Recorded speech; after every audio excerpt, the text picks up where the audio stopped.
So this is the session on the affordable. This is set for all of you who are just entered the flight.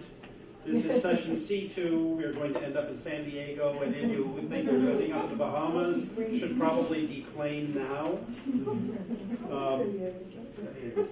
Right. This is session C2, the Affordable Care Act and Maryland Health Improvement and Health Disparities Reduction Act, how implementation can lead to environmental justice and health equity. That all in the form of a question rather than a statement. So we've had extensive conversations over the past several days about how to organize this session. I think the consensus is the panelists are going to give some opening remarks.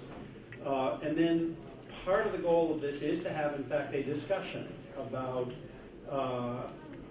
what the intersection is between healthcare, and I think some of the speakers are going to talk about issues such as health equity, health justice, environmental equity, and trying to frame this discussion in a way in which we look at the intersection between environment, health, public health, and health care.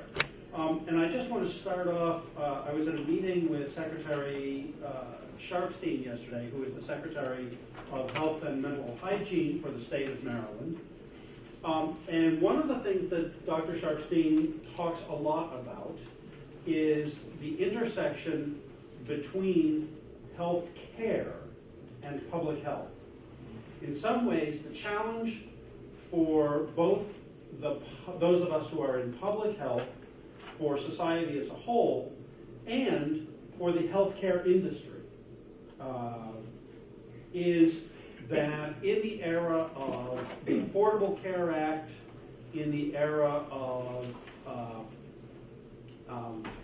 this intersection now with not only the Affordable Care Act, but even exclusive of the Affordable Care Act, the huge cost that health care represents for our society, that we have to talk about and are obligated to talk about the intersection of health care and public health. And the challenge is that for those of us who are in public health, we have built a public health system which operates largely, in many respects, outside of the healthcare system. And so now the challenge is, how do we as a society, how do we as professionals in public health, how do we as citizens think about a system which deals with issues of prevention, issues of health equity, issues of access to care, issues of care that integrates and thinks of not only disease management, but also of prevention as an integral part of the larger social enterprise, which some of us in our public health would argue is what public health does, but that is a view sometimes that is exclusively or largely within public health, and to many in the healthcare industry, public health is seen as really not part of healthcare. So in many respects, the challenge that this panel is going to deal with is, how do we frame questions of environmental justice, social justice, health equity, and health care? How do we frame those issues in a way in which the theme of this conference, which is environmental justice, does not get subsumed and lost in all of the fiscal questions that are associated with implementation of the Affordable Care Act and implementation of all of the things that are happening around Medicare reform, Medicaid reform, entitlements, and all of those other issues. So, all right, Mr. Brandon, to cap us off. Thank you. First, I support a great deal of what everyone else has said. I'll try not to repeat. I used to be the executive director of the Washington State Human Rights Commission on the other side of the country, but I spent most of my career in the federal government and finished up as the senior policy advisor for civil rights in the U.S. Department of Transportation. And Tom Sanchez and I have a new book out from Island Press called Planning as If People Matter, Governing for Social Equity, which talks about a lot more of this stuff. And in addition, if anybody wants it, I have a paper on social equity impact assessment that talks about some more of these things, including some stuff on health impact assessment. And I'm going to propose some concrete actions and also some principles. One of the principles is the idea that health is a fundamental human right. Now that is enshrined in international human rights law, but it is not present in U.S. civil rights law. And so one thing the U.S. should do is become a signatory to those International Declaration on Human Rights, which includes the idea that health is a fundamental human right. Another idea is that health occupies a central place in development, and I think the Senator was getting toward some of those ideas, and the idea that healthy people contribute more to the economy. So if we're interested in economic development, we should be interested in healthy people, and we should be interested in being surrounded by healthy people.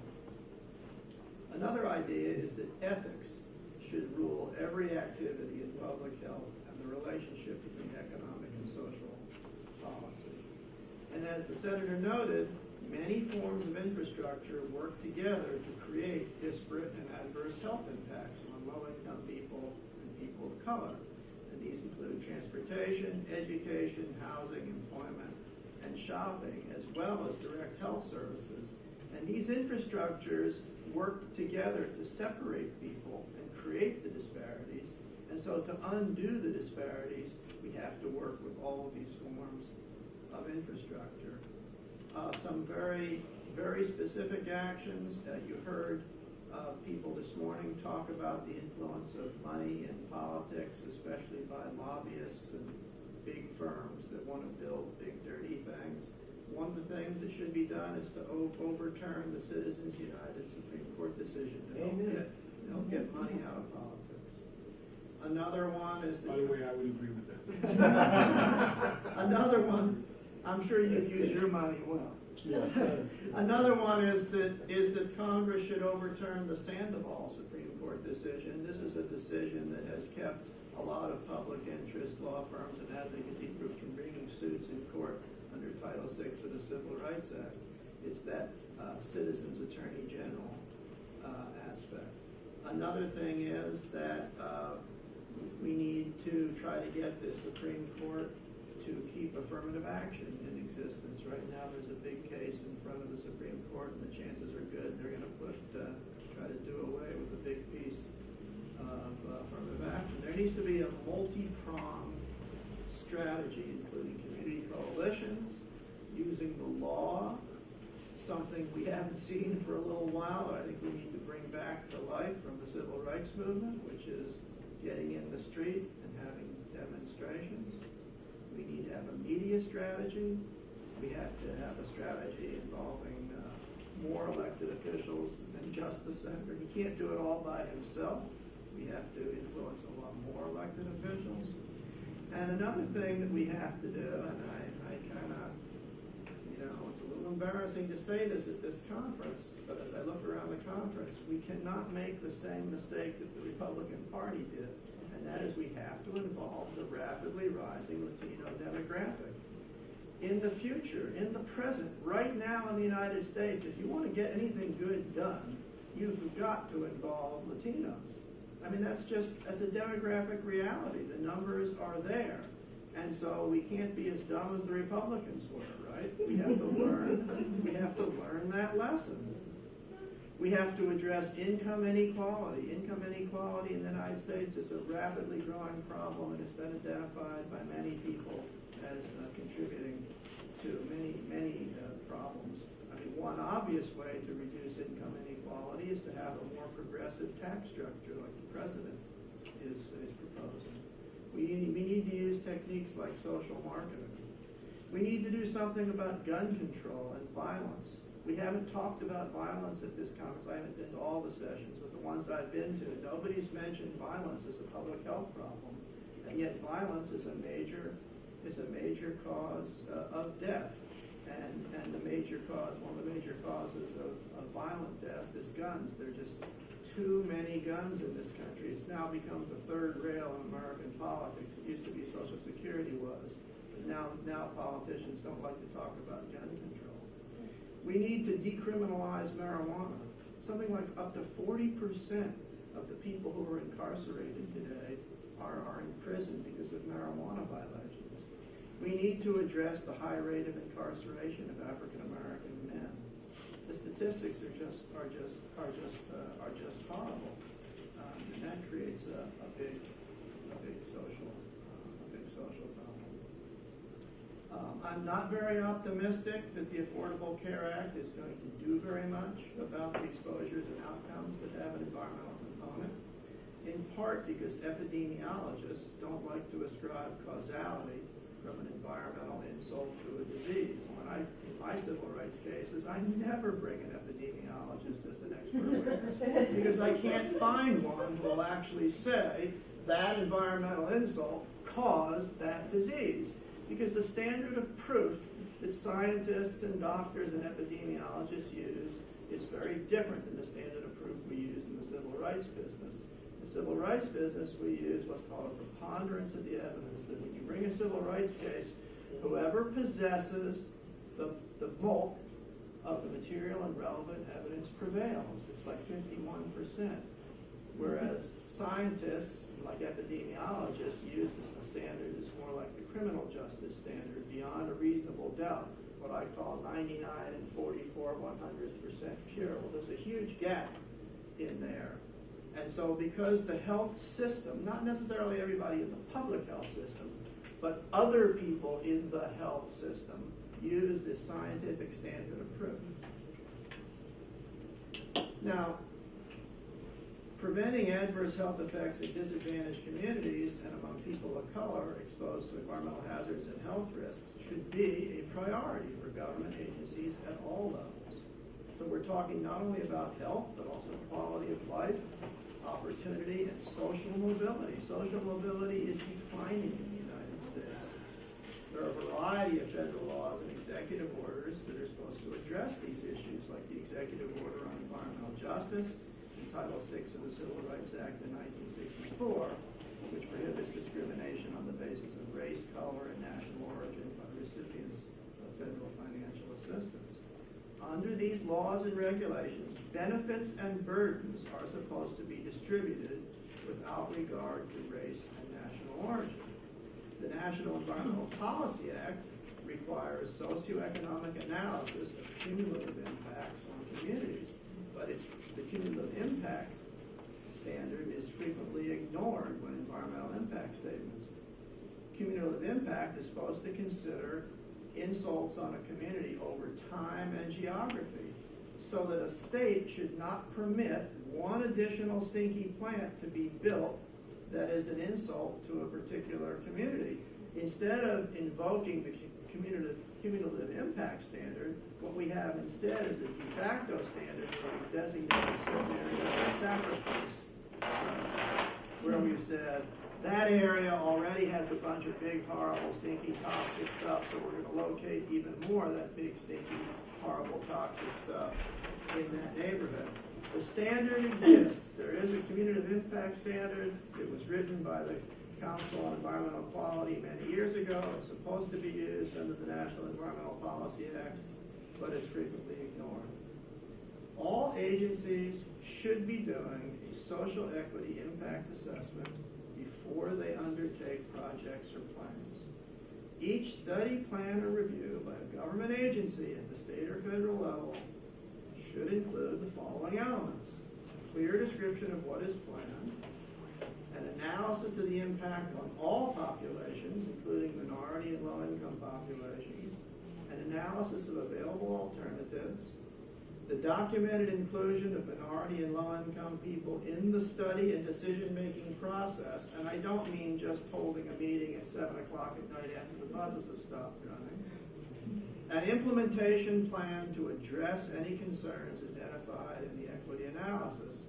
And a public interest law firm and I developed this concept in a big case involving public transportation in the San Francisco Bay Area a couple of years ago. It was the only civil rights case that won under ARA, the federal stimulus plan.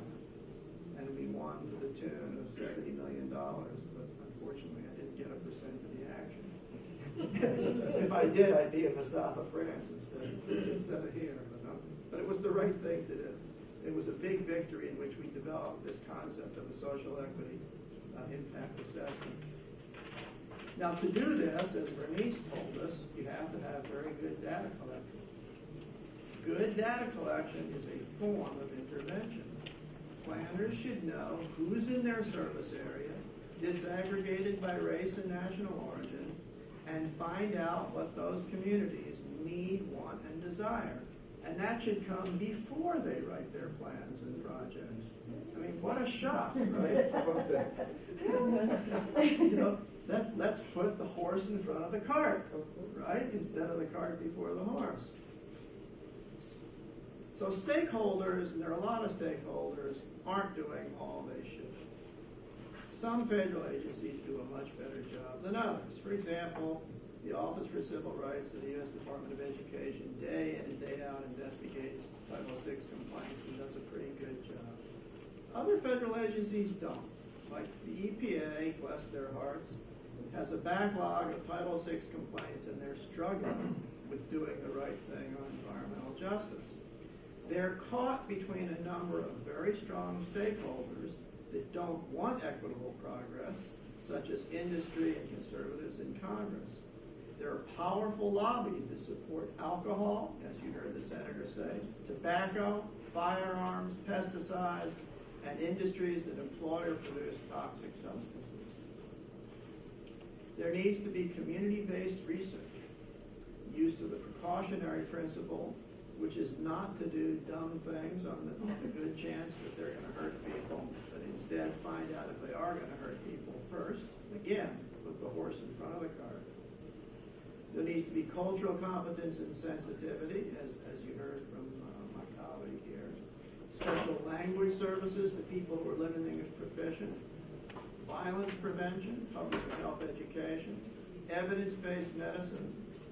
Addressing underlying causes of inequities through research and civil rights law enforcement. Provision of direct services in underserved areas, and evaluation of what works. We need to know what works and do more of it. Find out what doesn't work and stop doing what doesn't work and do less of what doesn't work. Poverty and other socioeconomic needs, such as low literacy, unemployment, and incarceration rates, need to be addressed because of the high correlation between these and poor health outcomes. Poverty is an important contributing factor to poor health. And finally, intersectional issues such as race and disability need to be addressed. Judith? Wait, hold on a second. Before you start, I'm going to ask my colleague, put this up over there. Okay. Fire away. First hand. Hey, Cliff, thanks. I think you took great notes, by the way. Yeah. And the As speakers a were great. physician, I want you to say, there's no expectation anyone's going to be able to read those. There's one I just want to clarify before we move forward, because I don't think it was clear. You wrote up there, epidemiology is not good for EJ, and Yes. I think that's not what Mr. Berman said. What he was trying to clarify was that you don't want to try to use epidemiology to prove causality. Causality is not important at this point, and you're not going to be able to in a court of law. But to take it further, what he said was we need to have sound data, and we need to have studies that carefully look at this. That takes epidemiology. And so I would say that epidemiology is essential for EJ. And so it's just the opposite of what's written up there. I just want to clarify that. And it's very, very important that, agencies, I was at an agency before. I'm now at the American Optometric Association. I was at the CDC. And, agencies say that God we trust, all others bring data. And it has to be good data, okay? And that's what EJ needs, good data. That's going to take epi. So I just want to point that out. And let me just say one thing, because I put that up there deliberately, provocatively, because as an epidemiologist, I actually agree with part of that statement. Right. Epidemiologists are terrible at trial. But part of the issue that has to do, and that, I say this as somebody who works in a health agency, Right. We need, and this is a problem not only with health impact assessment, but with cluster studies as well. Absolutely. We need to de-link the idea that you have to take action based on causation. Right. That is, I think... We're in agreement. I just want to make sure. And I agree with you absolutely about that. And I just wanted to add to that, because I work very closely with the epidemiologist, but I say the epidemiologist doesn't have the final word. That's someone who lays the data out, and you have to, and I go forward from there, because that's why I'm not intimidated when someone asks me, where's your evidence base? I say, I don't have to have an evidence base to take action when people are dying. That's a cop-out. Senator Harrington quoted a couple of really good books on food, and on this topic, I really recommend that people read David Michaels, who's now currently OSHA, head of OSHA, appointed by Obama and amazingly confirmed by the Senate after having published a book called Doubt is Their Product, which is a really beautiful exposition about how industry, and the PR industry especially, has used this issue about proof and causality as a wedge to prevent any kind of regulation at any level. And used to talking about Supreme Court decisions, Daubert is a particularly difficult one that has really dealt with the issues of evidence. But I encourage you to look at that book, because especially if you deal with epidemiology, trying to understand how it has been used and how it can be used advantageously for environmental justice is really important. And I want to plug one other thing, which is, you mentioned the Citizens United decision, but even more fundamental problem in the United States, I think, than having too much money in politics, is the majority decision in Bush v. Gore, which stated that there is no right to vote in the Constitution. Without a right to vote, we have the problems that have turned up in a number of states. For example, Wisconsin, which sent a majority Republican delegation back to the House of Representatives this year, even though Obama won by 6%, and they sent the first openly gay woman to the Senate. How did this happen? It happens partly because there is no right to vote in the United States. Without a right to vote, we can't fix a lot of these problems, and we desperately need a constitutional amendment. We are in Thurgood Marshall's room here, and his famous, my favorite quote from him is that the Constitution was so fundamentally flawed that they had to amend it 10 times before they could even adopt it. And this is one of the remaining glaring flaws in our Constitution, and I think we really have to address that as a part of dealing with any of these other issues. Comment over there. Actually, a question. Do we see climate change as a public health and/or an environmental justice issue? And It is. If so, how? It affects low-income people and people of color more adversely because they tend to live in more low-lying areas. When I worked for the Department of Education and Civil Rights, we used to say that we could look at a map of any school district in the country and predict where the white people live. You know how we did that? Knowing nothing about the community, just all we had in front of us was a street map. You know how we did that? How we could predict where the white people would live in almost any school district in the United States. Any guesses? Number of trees. No? Another guess? More guesses? The answer is curvy streets. The neighborhoods with the curviest streets were the neighborhoods where more white people live. Why is that? Why is there a high correlation between where whites live and curvy streets? Subdivision, cul-de-sacs. Curvy streets are in hilly areas, and the whites live in the higher elevation areas in the hills, and more people of color and low-income people live in the lower-lying areas. And what happens to low-lying areas with climate change and rising sea levels? They get flooded. So yes, there's absolutely a very big problem with climate I suspect change. it's going to change our epidemiology of diseases as we go forward. It already is. Yeah. Vector-borne diseases and. Other comments? I just want to make sure people have a chance to, yeah, go ahead, sir. I just want to mention one other thing. In terms of the Affordable Care Act, another thing that maybe should be looked at is that in there, children for the first time have essential benefits. And those essential benefits say what children should have as far as health care and access to. And I think it's very important from my standpoint. I serve as the Chief Public Health Officer for the American Optometric Association. For the very first time, children's vision care, along with dental care, is a part of the essential health care.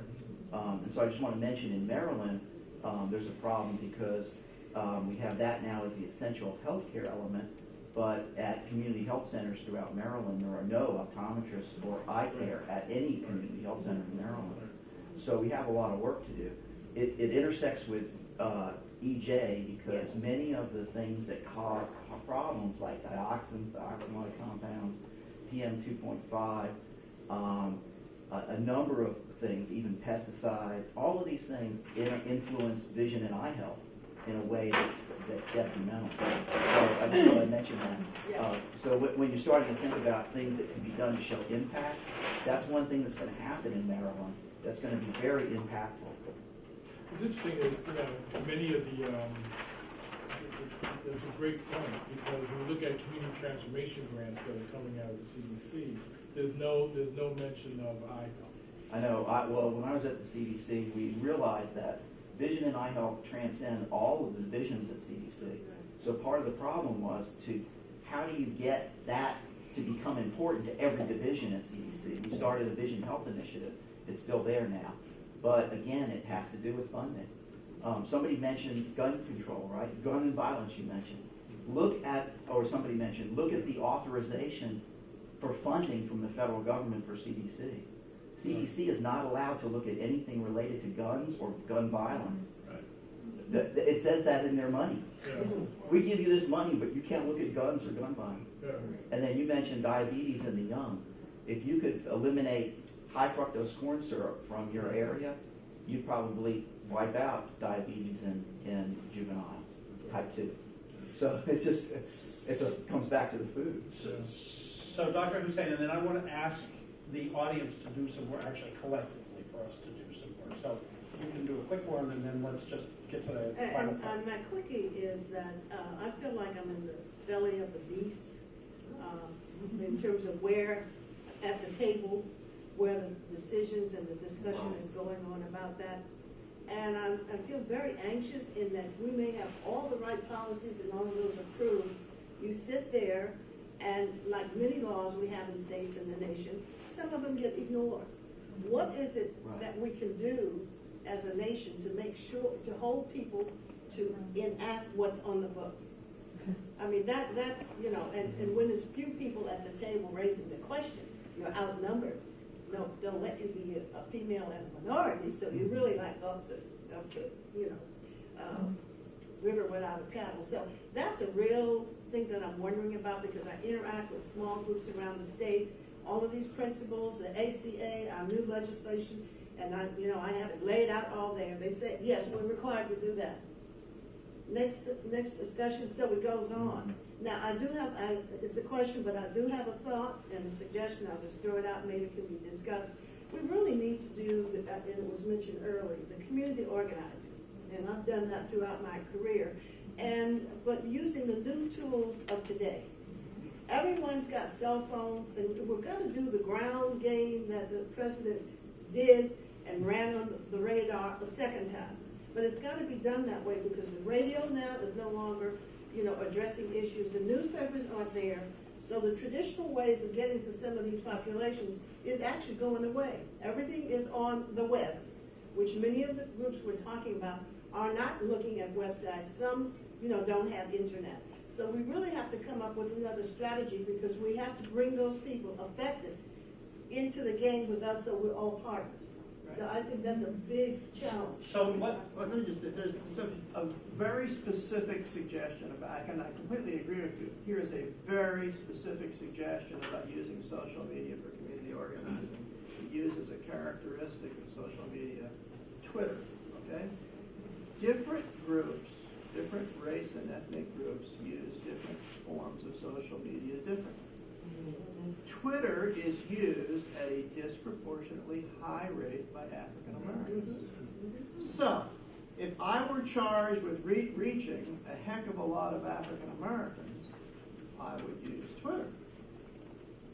Now, you can get, and with Latinos, disproportionately look at Telemundo and Univision. There's 80% family penetration for Latino families with only 2 television networks. There's no other media buy you can make to get that high a penetration of Latinos.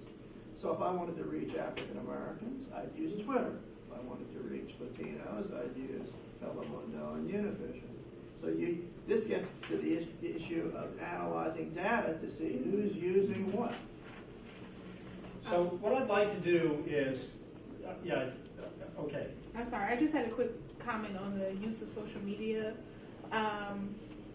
I have mixed feelings about it, only because I tend not to trust information that I get from social media, because as it gets passed from one person to the next person and retweeted and reposted and reliked or whatever, the information, the factual basis of that information gets diluted, and it begins to not get trusted, and it ends up making the cause look, not really that worthy. Like, for instance, with the big fiasco with Coney 2012, I don't think he expected it to get as big, but, at first it was like, okay, yes, like, this is a great cause, but then as it, began to expand throughout social media, it's just like, oh, this is just something else that somebody's complaining about. It's really not that big of a deal. If it was, they would already be doing something about it. So I do think that there are mixed reactions that come from social media, and I think that people say things on the internet that they wouldn't say in real life, which allows people to be a lot more harsh with their opinions on things they disagree with through the use of social media, which can have a negative impact on the point that you're trying to make through whatever cause you're trying to push through the realm of social media. Thank you for that. Thank you. That's an excellent point. So what I'd like to do, just because I'm charged with bringing back a product, is I would like us all to take a look at some of the things that have been said. And I'd like to see whether there's consensus in the room around some ideas that should be priorities if we're looking at the following question. So let me just make sure I can frame the question intelligently. The question is, given the reality of the Affordable Care Act, what is happening with health care generally and public health over the next 5 to 10 years?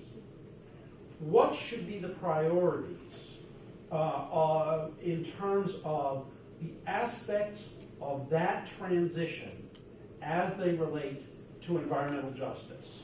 So look at if you sort of take a look at the speakers and what we've talked about, what are the things that for you all are the most important things that you think we need to be addressing in terms of thinking about healthcare access, and health equity? But what are the most important things we should be thinking about, either as underlying principles or as operational ideas to implement? Go ahead.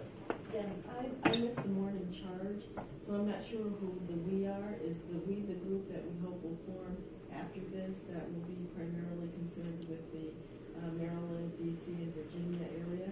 Or No, is it another I actually, I'm not ignoring the charge, but I'm ignoring the charge. I think really, when you talk about healthcare, you're talking about something that's transcendent, and so the we really is society as a whole. It will be reflected here just as it would be if you were talking about Missoula, Montana, or frankly, any other part of the country.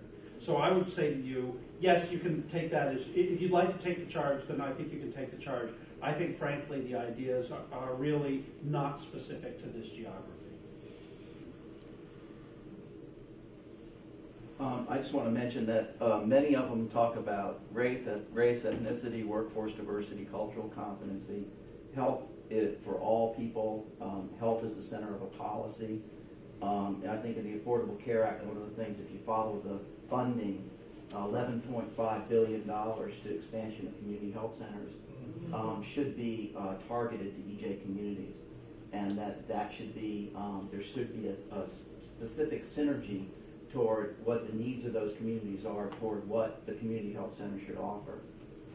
And so, in a sense, the Affordable Care Act does give you a framework because there's so much money that's going to go into it, and why not use those monies wisely?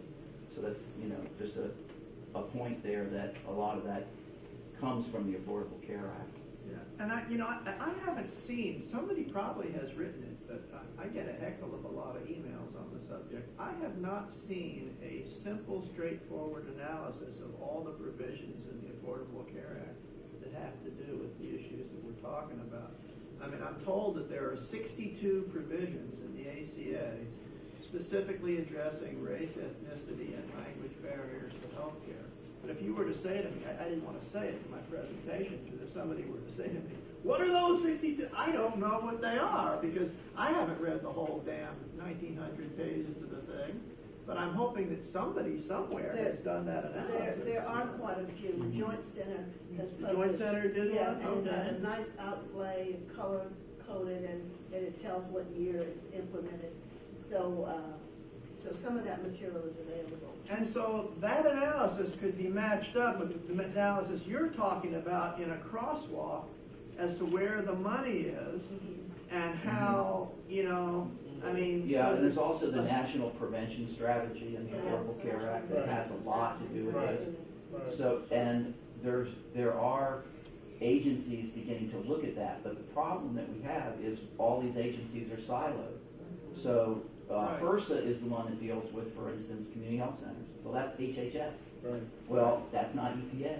And they That's not need to DOT, break that's out, not and this HUD. is what the senator and I were both talking about. They need to break out of those silos and Exactly. and deal together.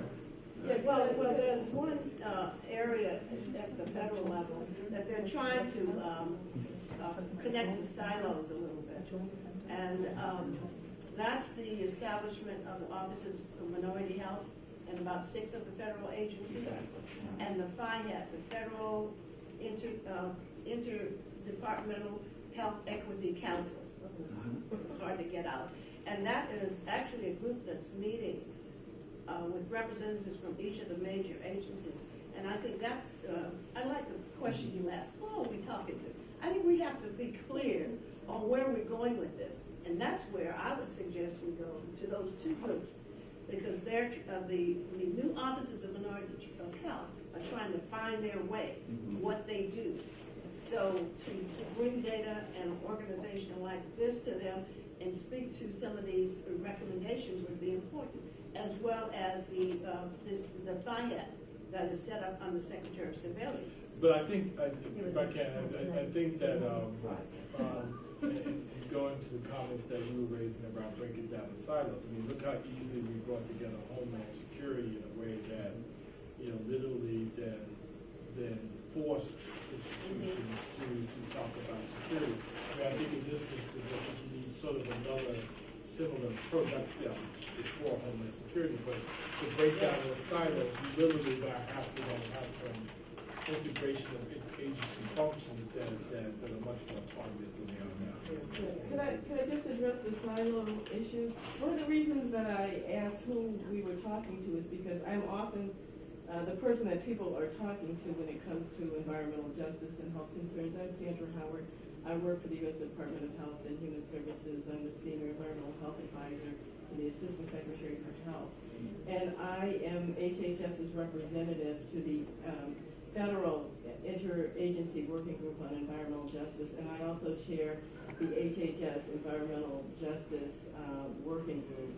And so It is extremely difficult. I acknowledge the silos. I acknowledge the silos. I know you're in CDC, you know they're there. They are definitely there. But these groups have committed to coming together to try to work through some of those areas. And the issue that you've raised about community health centers and EJ, that is something that we're working very hard on. Yeah, That's great. Yeah. So let me, if I can take the moderator's prerogative of throwing one in there, because I think that I have concerns about seeing this as a top-down solution. I think that there is some aspect of this, particularly in the fiscal side, that is top-down. I have more of a concern that a top-down solution does not change fundamentally. I'm a physician. I see patients. I actually see patients in something that is not an FQHC because we won't accept any kind of insurance. But I don't think fundamentally that you can rest a solution on a top-down approach. Part of it, I think, has to be the way we look at healthcare and prevention. And that is not determined fundamentally by a solely top-down approach. That also has to change the way we think about the healthcare system as a healthcare delivery system. So one of the things that I think we have to think about is what's a model of healthcare that's fundamentally different than we do it right now? Which it's sort of interesting because they included no clinicians on the panel, except for me. And I have to say, if you look at the way healthcare works right now, the Affordable Care Act is going to make some changes in the way healthcare is delivered, but it's around record keeping, it's around MCOs, it's around financing. If you want to change the way a patient interacts with a clinician and the way the clinician thinks about prevention with the patient and the way we change behavior, then I don't think that that's a model that is going to do that fundamentally. I think you have to look at the other side of the equation. How do you change incentives for clinical care so that you start having the clinician think about the fact that the product that he or she is looking with the patient in a constructive relationship is based not solely on how many pills you deliver or how much insulin you give, but what are the conditions in the home? What are the conditions that are causing that problem? How can you think about prevention as being an integral part of healthcare delivery? And until you start dealing with that part of the equation, I think this is only half of the issue. If you look at, and just, I don't want to soapbox here, but I do want to say that I think, one of the things that we deal with a lot is the fact that if you look at things like Love Canal, if you look at the history of these kinds of toxic waste, environmental justice, community activities, one of the parts that people don't talk about is the role of the healthcare provider locally, working with and talking with community people as part of that process. And I have to say, I think that until you start talking about incentives and opportunities to do prevention as part of healthcare, until you start making home visits a part of this process, until you start giving the healthcare system an opportunity and incentives, including financial incentives, for doing things other than dispensing medicine, doing surgery, etc., you are missing half of the problem. Very quickly, I just wanted to interject that what we were talking about is not one fix. We have to have a total approach. And I think we heard that at lunchtime when she described the history, how they started at the local level, moved to the top level, and they're still working on it. But you have to come at it from a 360 if you're going to get it. And the important thing about going to the top is that's where all our tax money resides. I'm not letting them off the hook. And you really can't affect the payment of the practitioner at the local level, and then he or she will behave differently.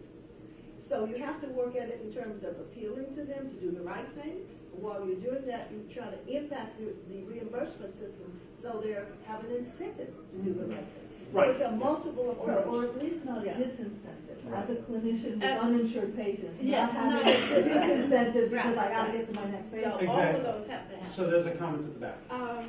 I just wanted to point out that my name is Imanya. I'm a recent graduate of Hopkins. I did my undergraduate and my master's there. And while an undergraduate student, I was public health and pre-med, and I did my master's in environmental health science.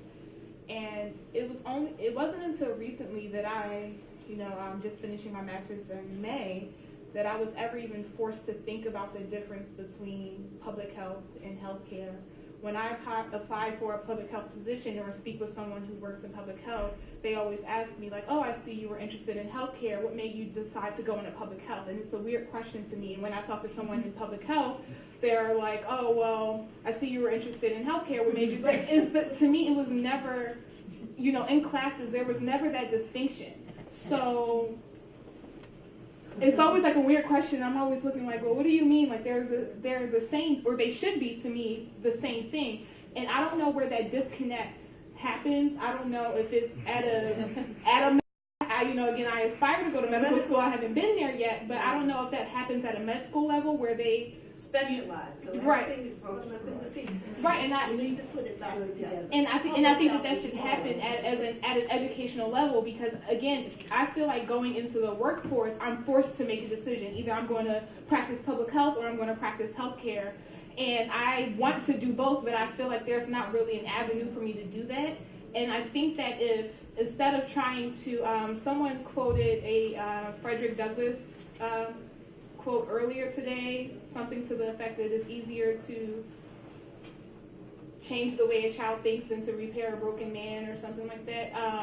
I think that it's now we're trying to tell clinicians like, oh no, you should think about this from a public health point of view, and tell public health practitioners that you should look at the healthcare approach, where when we were all obtaining our education, that was something that was ingrained in us, then there wouldn't be that distinction. Because I feel like going to Hopkins, there never was one. In every class that we took, whether it was a public health class or a science class or health-related class, they were the same thing. And I think if we can get back to that. I graduated from Hopkins Medical School over 30 years ago, and I can tell you that when I crossed Wolf Street, the School of Hygiene, as it was known in those days, it was like crossing a big river, going into a different continent. And so many of us older physicians were trained in a way that really thought differently. I think it would be great if every pre-med were made to get an MPH before they were allowed to go to medical school, but that's not likely. And that happens a lot more now, I can say. There were a lot of medical students in a lot of my classes, which I think, helped frame it. So I want to thank all of our panelists. And I also want to thank all of you for a superb session. Go forth. Have a very good afternoon.